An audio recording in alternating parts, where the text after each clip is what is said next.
আমাদের বাড়িতে শ্যামসুন্দর ঠাকুর আসার পরবর্তী অংশ নিয়ে চলে এসেছি আজকে। কমেন্ট বক্স পড়ে বুঝলাম তোমরা অনেক আগ্রহ নিয়ে অনেকক্ষণ ধরে অপেক্ষা করে বসে আছো পরবর্তী অংশগুলো দেখবার জন্য।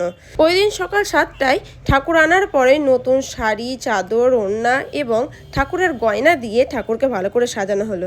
এদিকে আমিও আমার গপু সোনাকে একটু সাজিয়ে নিচ্ছিলাম। আরে গপুরাও তো গিয়ে বসবে, এখানে 3টে গপু আছে, আমার, দিদির এবং আমার কাকিমার।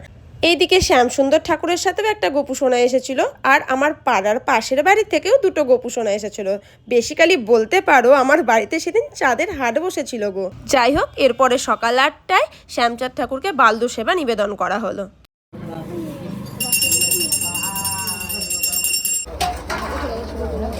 এদিকে ঠাকুরের প্রসাদ খেয়ে আমরা একটু টিফিনও করে নিলাম। এরপরে সাজুগুজু করে ড্রেস চেঞ্জ করে দুপুরের পুজো দেখতে চলে গেলাম। বেলা 12টায় ভোগ আরতি হলো।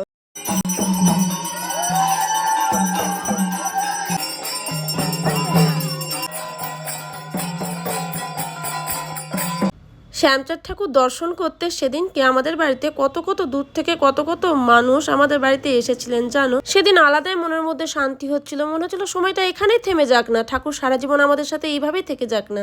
যাই হোক, এখানে মা কাকিমারা ফল কেটে দিচ্ছিল। বেলা 3টের সময় শ্যামচাঁদ ঠাকুরকে আরও একবার ভোগ নিবেদন করা হলো। তারপর বোন আর দিদি সবাইকে ভোগ বিতরণ করছিল। আজ এই অবধিই থাক, বাকি অংশ আগামীকাল।